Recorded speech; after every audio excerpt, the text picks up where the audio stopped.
tout à l'heure, la Jeune Chambre internationale de Tunis organise demain samedi une chasse au trésor avec un objectif à la fois, on va dire, distractif et instructif, ludique et instructif, voilà.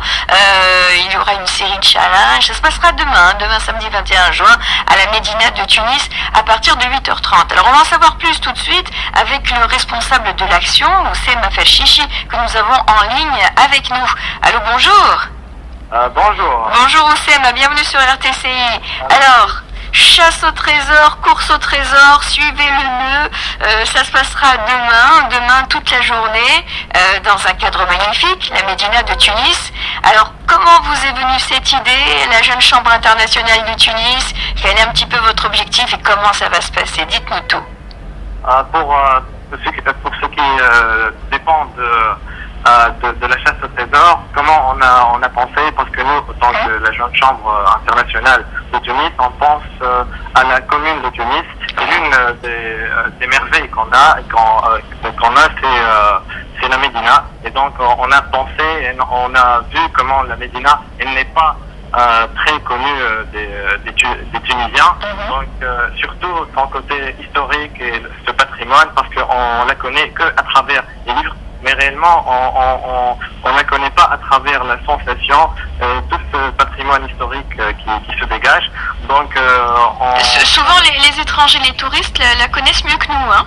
Mieux que nous, malheureusement. Oui. Et donc, c'est pour ça qu'on a pensé aux Tunisiens et surtout les jeunes qui sont en méconnaissance de leur patrimoine. Donc, on a fait cette chasse au trésor pour un peu mêler l'utile à l'agréable. Donc, à la fois, le jeune Tunisien, il va découvrir son patrimoine d'un point de vue intellectuel, mais aussi à travers des activités sportives. Et donc, ça sera un mélange. Et donc, il y aura certainement une découverte, mais aussi, ça sera ancré dans l'histoire de chacun. Alors, racontez-nous tout d'abord comment est-ce que vous avez recruté ces jeunes-là? Est-ce que les inscriptions sont encore ouvertes? Comment ça se passe? Pour tout ce qui s'agit d'inscription, c'était via notre page Facebook GCI Tunis. On a lancé un événement qui s'appelle Suivez le nœud. Et donc les inscriptions étaient ouvertes. Et donc chaque équipe devra s'inscrire à travers 5 personnes. Et donc il y aura parmi nous quelques associations et aussi quelques touristes. Est-ce qu'aujourd'hui les inscriptions sont encore ouvertes ou bien ça y est, c'est fini, les jeux sont faits? Malheureusement, les inscriptions elles sont finies, mais ça ne veut rien dire, parce que tout simplement, c'est les personnes qui vont, certes, il y aura 4 équipes qui vont participer, mais la participation n'est pas que ouverte aux inscrits, mais aussi tout le monde qui veut voir un peu ces équipes en train de jouer peuvent venir et nous les accueillerons chaleureusement et nous partagerons avec eux l'histoire de la Médina et pourquoi pas leur faire découvrir le trésor caché. Alors racontez-nous comment ça se passe. Ça va démarrer très tôt, ça démarre demain à 8h30. Oui, parce qu'on est sportif, on veut des personnes sportives, donc c'est à 8h30. Donc à 8h30, il y aura l'ouverture sur la place de comment dire, Bebhar, oui. là-bas. Oui. Là-bas. Après, on ira à l'école Souleymania. On pourra découvrir l'école Souleymania, dans laquelle on va jouer un jeu. Puis on va y aller à l'école. Le jeu des sacs. Jeu des sacs, oui. Le jeu des sacs, c'est simple, c'est la course à sacs. Oui, tout simplement. On enfile un sac de jute et puis il faut sauter, il faut arriver le premier. Oui. Et on court. Mais qu'est-ce qu'il y a? Mais avant, on fait une introduction historique. Et donc, sur cette introduction historique, après, on fait l'activité. Pourquoi? Parce que le premier et le deuxième, ils vont avoir des points et des indices, tandis que le troisième et le quatrième vont se discuter un questionnaire sur cette introduction historique. D'accord. Donc c'est pour ça qu'on a lié le côté divertissement et le côté intellectuel. Très bien, oui. Ensuite ensuite on va y aller à la Koldonia, l'école Koldonia, puis dans laquelle on va jouer un jeu qui s'appelle l'odorat, les parfums du bled, Oui. qui va consister à une, comment dirais-je, on va leur donner des odeurs qu'ils vont aller chercher dans le souk El Atarin, qui est connu pour les parfums Bah oui, pour les arabes. Oui. Oui, surtout les parfums arabes, donc pour mettre aussi notre patrimoine olfactif. En exergue, très bien, oui. Oui. Après ça, on va y aller au souk Shawashin, là où connu autrefois pour la chichia. Ah bah oui. Et comment l'industrie de la chichia était connue, comment la chichia elle peut se faire. Donc on va là-bas faire un jeu autour de l'habit traditionnel. Donc après la chichia, Shawashin plutôt, on va y aller au local de l'association des anciens sadiques.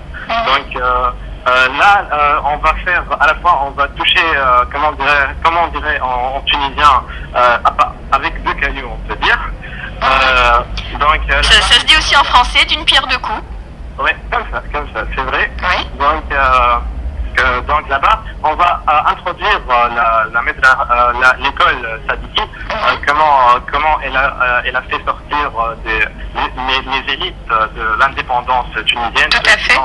fait la Tunisie après l'indépendance, et donc et à la fois faire un jeu de dégustation, le dessert tunisien, pour aussi toucher le patrimoine gustatif. Donc dans un sens, c'est un mélange de sensations plus que de raisonnement et de logique. D'accord. On joue sur le côté olfactif, le côté Gustatif.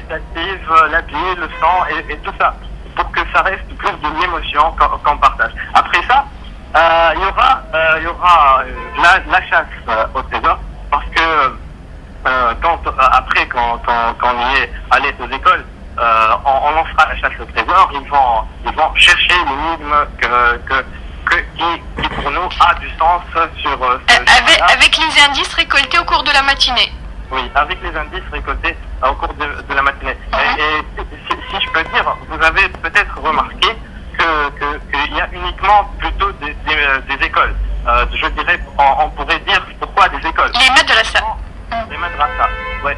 Parce que tout simplement, on a pris cet angle-là pour mettre en valeur ce patrimoine pédagogique et pour dire comment avant on investissait dans l'enseignement, dans la pédagogie, et donc pour mettre en valeur ça vis-à-vis de notre réalité présente, et donc insister sur l'impact, sur l'importance de l'investigation dans la recherche scientifique, comme il a été depuis longtemps. Et en fait, c'est une tradition tunisienne à travers laquelle on était toujours des pionniers.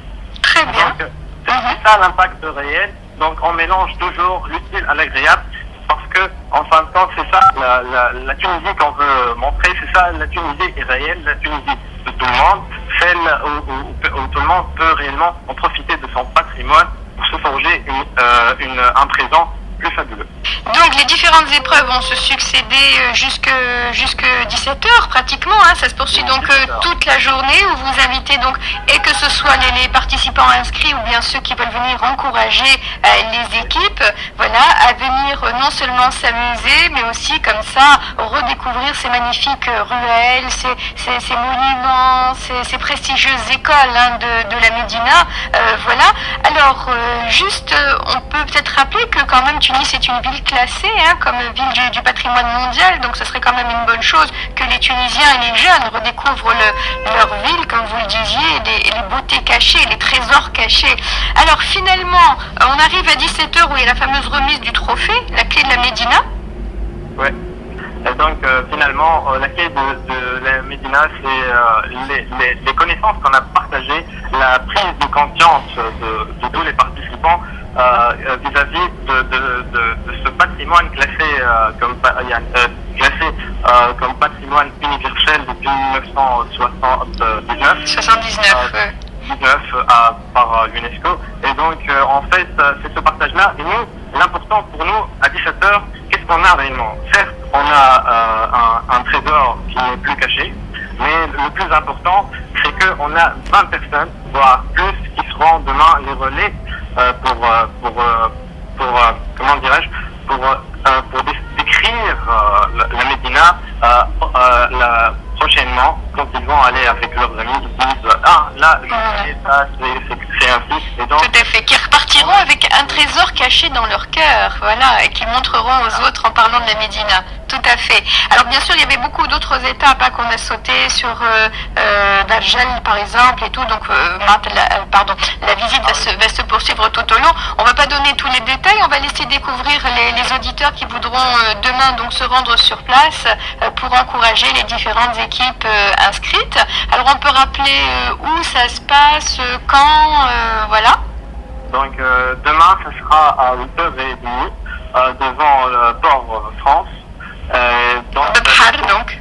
Bebhar, oui, devant Bebhar à 8h30. Et donc la clôture sera à Bir Lahjar à 17h. Et donc on sera là et on sera bien visible. Donc vous allez nous retrouver avec des t-shirts et tout ça. Et vous allez voir un peu des personnes qui vont courir partout. Et donc ceux qui vont courir partout pour gagner, c'est nous. Voilà, alors ne pas oublier surtout les casquettes peut-être parce que bon, il y aura quand même du soleil demain, voilà, tout à fait. Écoutez, merci pour toutes ces informations.